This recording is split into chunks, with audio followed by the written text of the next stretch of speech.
It only takes a few seconds for a whole life to change forever. In just 60 seconds, a clock finishes one full circle, and a person can go from being a regular girl to being the most famous woman on the planet. In just a few seconds, a car can turn a corner and a story can end. And in just a few seconds, a mother can sign a piece of paper that will one day save her son from a life he hates. The whole world loved Princess Diana in a way it had never loved a royal person before. People cheered when she walked by. They cut their hair to look like her. They felt like she was their best friend even if they had never met her.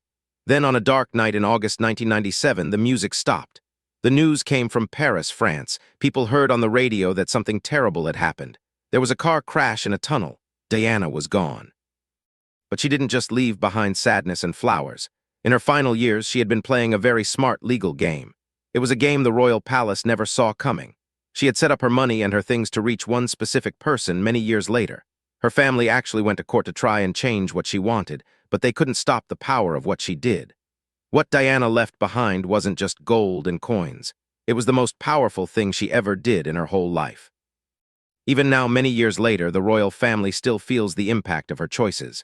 This is the story of the girl the system never wanted. You might think you know the truth about how Diana's story started, but it didn't start with a crown. It started with a week of very loud, very cold silence. Diana was born into a very rich and powerful family called the Spencers. They were almost like royalty themselves. But even though she was born in a big house with lots of money, nobody cared to give her a name for 7 whole days. Her parents weren't throwing a party. They weren't celebrating her birth. They were actually very sad. They were mourning the baby boy they wanted her to be. To the Spencer family back then, a girl wasn't what they needed. They thought she was a mistake. A year before she was born, they had a baby boy named John, but he died only a few hours after he was born. Her parents, John and Frances Spencer, were desperate for a boy to carry on the family name. When Diana arrived instead, they didn't hide how disappointed they were.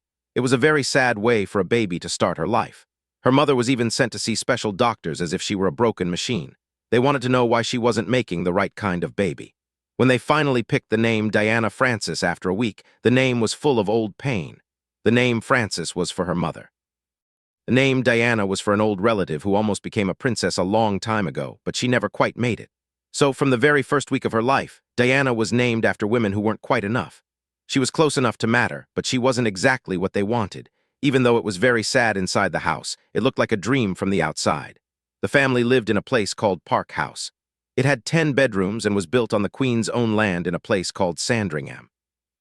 Diana was literally neighbors with the royal family. She played with Prince Andrew and Prince Edward when they were all little kids. She even called the Queen Aunt Lilibet. She grew up seeing polo matches, eating at fancy dinners, and being around kings and queens. Most people only see these things in movies, but for Diana, it was just her neighborhood. But while the grass was green and the houses were big, her family was falling apart. When Diana was only 7 years old, her parents' marriage broke. Her mother left the house. Then there was a very mean fight in court over who would keep the children. In a moment that was very hurtful, Diana's own grandmother went to court and spoke against her own daughter. She did this to make sure Diana's father would win. The judge said Diana had to stay with her father. Diana later said she remembered standing outside the house, watching her mother drive away. She listened to the sound of the car tires on the gravel road until the sound was gone. That is the kind of sound a child never forgets. It stays in your heart like a cold stone. Then in 1976, her father married a woman named Rain. Diana didn't just dislike her new stepmother, she hated her with a passion. She thought Rain was a bully who had moved into their home and changed everything. The fighting never stopped. It was raw and angry. One time it got so bad that Diana actually pushed Rain down a flight of stairs. This shows us something about Diana. People called her Shy Di, but she had a fire inside her. She was learning very early that if a system or a person tries to crush you, you have to find a way to hit back. In 1975, her father got a new title called Earl Spencer.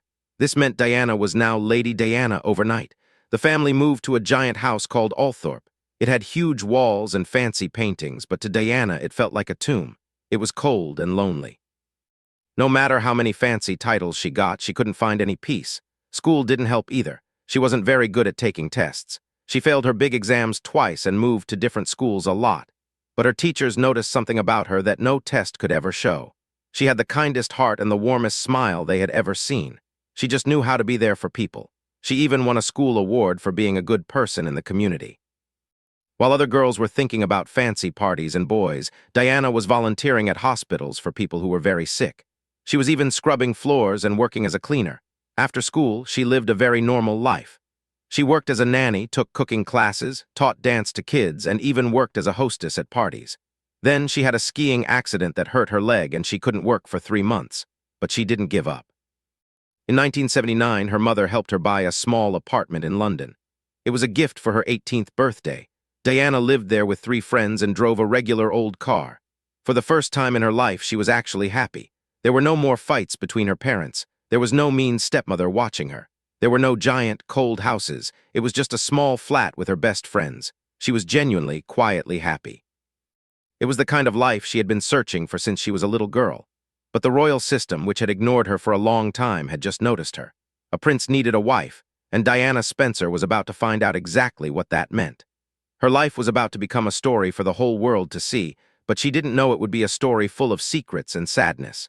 By the year 1980, Prince Charles was the man who was going to be the next king of England. He needed to find a wife. Diana was the quiet girl from next door who had always felt like she wasn't good enough. Suddenly, she was the only one who fit all the rules the palace had. This is the part that is really sad. She wasn't picked because Charles was madly in love with her. She was picked because she was like a puzzle piece that fit the empty spot. She was young, she came from a good family, she didn't have any bad secrets, and she was quiet. The palace thought she would be easy to control. They thought she would just do what she was told and never make a sound. But before we talk about Diana and the prince, we have to talk about another woman. Her name was Camilla. Nothing that happened to Diana makes sense unless you understand who Camilla was. Charles had met Camilla at a polo match a long time ago. They liked the same things and laughed at the same jokes. Camilla didn't treat Charles like a king. She treated him like a regular man. Charles loved her very much. He called her all the time. But the palace people didn't like her. They said she wasn't perfect enough to be a princess.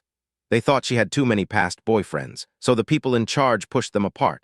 They sent Charles away to the Navy. While he was gone, Camilla married another man. Charles was heartbroken. He wrote letters saying he was so sad that they were cut short. But even though she was married, they stayed very close friends. In 1977, Charles met Diana. She was only 16 years old then. There was no magic moment. Charles was actually dating Diana's older sister, Sarah, at the time. Diana was just a teenager in the background. But by 1980, Charles started to look at her differently. She was very pretty, and the newspapers were starting to follow her everywhere. The palace needed him to get married so the story could move on. So they told the world they were getting engaged in February 1981. People everywhere were so excited. It looked like a movie. But there were problems before the wedding even started. A reporter asked them if they were in love. Diana said, "Yes, of course," right away. But Charles waited a second and then said, "Whatever in love means." That is a very strange thing to say to the girl you are going to marry. They had only met each other 13 times before they got engaged. They didn't really know each other at all. On July 29, 1981, they got married. Almost 800 million people watched it on TV. They called it the wedding of the century. For a little while, things were okay. They had their first son, William, in 1982. Then they had Harry in 1984. Diana said those years were the happiest she ever felt. But by 1986, the marriage was falling apart. Charles went back to Camilla, and the people at the palace just let it happen. They didn't try to stop him. They didn't try to help Diana. Diana did not just sit in her room and cry, though. She did something the royal family wasn't ready for. She was honest. She was so honest it was scary to them. One night she even went up to Camilla at a party. She told her, "I know exactly what is happening." Camilla didn't act sorry. She told Diana that she already had everything in the world. She had the kids, the fame, and everyone loved her. Camilla asked her, "What more could you want?" Diana looked her in the eye and said, "I want my husband." She wanted everyone to know she wasn't a fool. She knew she was being treated badly, and she wasn't going to be quiet about it. In 1992, the fight became a giant war. Private phone calls between Charles and Camilla were leaked to the newspapers. They were very embarrassing calls where they said very private things. It made the future king look silly in front of the whole world. Then, Diana helped a writer named Andrew Morton write a book. The book told the truth about how sad she was inside the palace walls. It was like she was taking the gold paint off the palace to show the rusty metal underneath. In 1994, Charles went on TV and finally admitted he had been cheating on Diana. Most people would have stayed inside and hidden their faces. But that same night, Diana went to a party wearing a very short, very beautiful black dress. People called it the revenge dress. She didn't look like someone who was sad. She looked like a woman who was stronger than the whole kingdom. She wasn't done yet. The next year, she did a huge interview with the BBC. She sat in front of the camera and told the world, "There were 3 of us in this marriage, so it was a bit crowded." She was talking about Camilla. It was a line that people still talk about today. The divorce was finished on August 28, 1996. When it happened, the palace took away her special title. She was no longer Her Royal Highness. They cut her off and made her an outsider again. But this is the important part of the story. Diana didn't leave that marriage as a broken person. She left with a lot of knowledge. She entered the marriage believing in fairy tales, but she left knowing how the real world worked. She learned that the palace was a system that uses people like tools. When the tools get old or hard to use, the system throws them away. She wasn't just sad because of her husband. She was angry at the whole machine that watched her get hurt and did nothing. But a woman who had survived all of that wasn't going to go away quietly. Instead, she started to rewrite the rules of how a royal person should act. She did it one small step at a time. Most people try to fight big groups with loud shouting. Diana did it differently. She just stopped following the rules.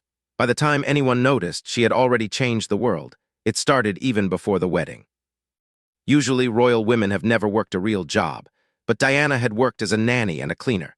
She was the first royal bride ever to have earned her own money before getting married. She knew what it was like to have dirt under her fingernails. Then there was her ring. Most royals have a special ring made just for them so no one else can have one. But Diana looked through a regular jewelry catalog and picked a ring that anyone could buy if they had enough money. It was a blue sapphire with diamonds around it. That same ring is now on the finger of Catherine, the Princess of Wales. Even her wedding vows were different. She refused to say the word obey. She didn't want to promise to obey her husband. People were very shocked, but later both Kate Middleton and Meghan Markle did the same thing because Diana had shown them it was okay. Diana also changed what it meant to be a royal mom. Before her, royal babies were born inside the palace. But Diana chose to go to a real hospital to have her sons. She was the first one to do that. When her son William was only 9 months old, she took him on a long trip to Australia. Usually, royal parents left their babies at home with nannies for months. Diana said no. She wanted to be with her children. She also wanted them to go to a regular school with other kids. She didn't want them to only live behind big gates. She took them to get hamburgers at McDonald's. She took them to theme parks. She wanted them to know that the world was bigger than their titles. And when she was sad, she didn't hide it. Most royals act like they never feel pain. They call it the stiff upper lip. But Diana talked about her feelings. She talked about having an eating disorder and feeling lonely. Because she was so open, it made other people feel like they could talk about their problems too. One of the most famous things she ever did was in 1987. Back then, people were very scared of a sickness called AIDS. They thought you could catch it just by touching someone. But Diana went to a hospital and shook hands with a man who had AIDS. She didn't wear gloves. She wasn't afraid. That one handshake changed how the whole world thought about that sickness. She used her fame to help people who were being ignored, but quiet rebellions can only go so far. Diana knew she needed to protect her boys. She knew that the palace would try to make them into little robots who only followed rules. She wanted something more permanent to help them. She didn't know she would need it so soon. After the divorce, she was finally living her life her way. She was dating a man named Dodi Fade. In the summer of 1997, they were seen on big boats, laughing in the sun. She looked happy and free. Then came the night of August 31. Diana was only 36 years old. She was in a car in Paris and photographers on motorcycles were chasing her. They wanted to take her picture so they could sell it for a lot of money. The car crashed into a big concrete pole in a tunnel. Diana, Dodi, and the driver all died. Only her bodyguard survived. The news didn't just make people sad, it broke the world's heart.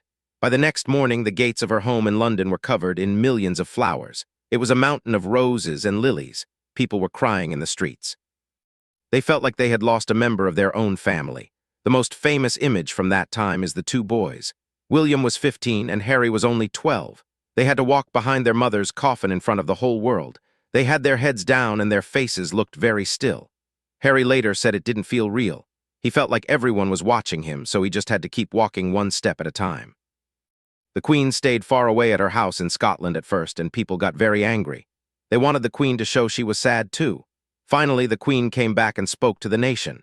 Diana's funeral was one of the biggest events in history.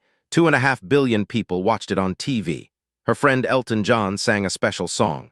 Her brother, Charles Spencer, gave a speech that was very brave. He promised that the Spencer family would protect William and Harry. He said they wouldn't let the royal system swallow the boys up. Diana was buried on a tiny island in the middle of a lake at her family home. Everything she had planned for her life was now over. But she had left something behind that was very important. She had a will. A will is a legal paper that says who gets your money when you die. While millions of people were putting flowers at her door, a very quiet fight was starting behind closed doors about her money. Everyone thought her will would be perfect and easy, but it wasn't. Diana had written her will in 1993 when she was just starting to separate from Charles. She didn't update it after she got her big divorce payment of £16 million. Because she wasn't a royal highness anymore, her will became public for everyone to see. Her money and things were worth about £21 million back then. That is a lot of money. Most of it was supposed to go to William and Harry. But then things got messy. Because of taxes and legal rules, almost half of that money just vanished. It went to the government instead of her sons. Also, there was a weird law that might have let Prince Charles take back the £16 million she got in the divorce. If he had done that, he could have saved a lot of money on taxes for his sons. But he didn't do it. He was told to just leave the money in Diana's estate. This meant millions of pounds were lost that could have gone to the boys. Even the things Diana wanted to give to her friends didn't happen the way she wanted. She wrote a separate letter saying she wanted her godchildren to have 25% of her personal things like jewelry and furniture. But that letter wasn't a legal rule. It was just a wish. The people in charge of her money, her own mother and sister, decided to ignore her wish.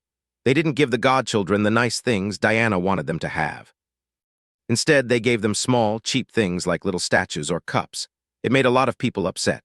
Diana had wanted to be kind, but her family didn't follow her plan. The rest of the money was put into a special bank account called a trust.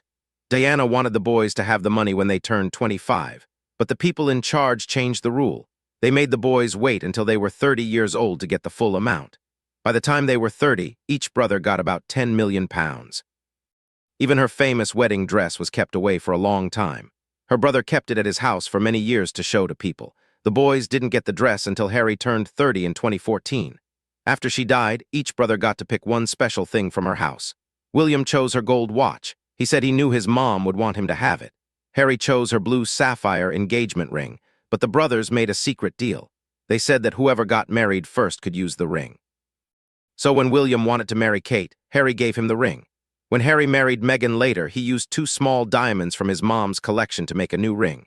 He wanted his mom to be a part of his new life too. One thing people often get wrong is thinking the boys inherited her childhood home, Althorpe. They didn't. That house stays with the Spencer family and will go to their cousin Louis one day. Diana's money went to her sons, but her home did not.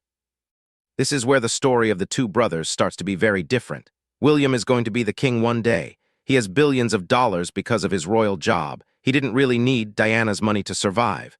He was always going to be rich and taken care of by the palace. But Harry was different. Harry had spent his whole life feeling like he didn't belong in the system. He remembered walking behind that coffin.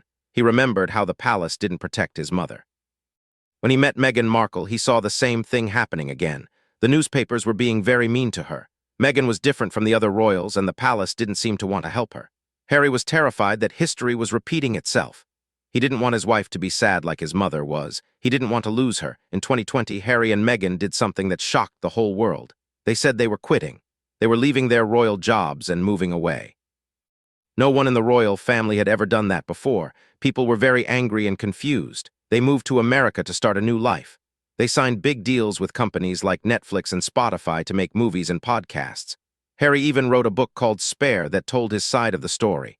But here is the secret. None of that would have been possible without Diana. In a big interview, Harry said, "I would not have been able to do this without my mom's money." That inheritance was his escape fund. It was the money that let him buy a house and keep his family safe when the royal family cut him off. It gave him the chance to breathe. Diana never got to use her own freedom fund. She got her divorce money and died only a year later. She never got to see what her life could be like when she was truly free. But because she signed those papers, her son got what she never had. He got a chance to leave. The will was messy, the taxes took a lot, and her family ignored some of her wishes. But in the end, exactly enough money reached Harry at exactly the right time. It changed the history of the royal family forever. Diana's brother had promised that the boys wouldn't be eaten up by duty and tradition. Harry proved that promise was true. He chose his family over the crown. He took his mother's gift and used it to find a life where he could be happy. People ask if Diana would be happy with his choice. Harry says he knows she would. He says she would know he did what he had to do. Diana didn't leave behind a perfect legal plan. She didn't leave a map, but she left a way out. She protected her son from the same system that had been so mean to her. In the end, her love was stronger than the palace walls, and that is why her story is still so powerful today. It wasn't about the money. It was about the freedom that the money could buy. She saved him.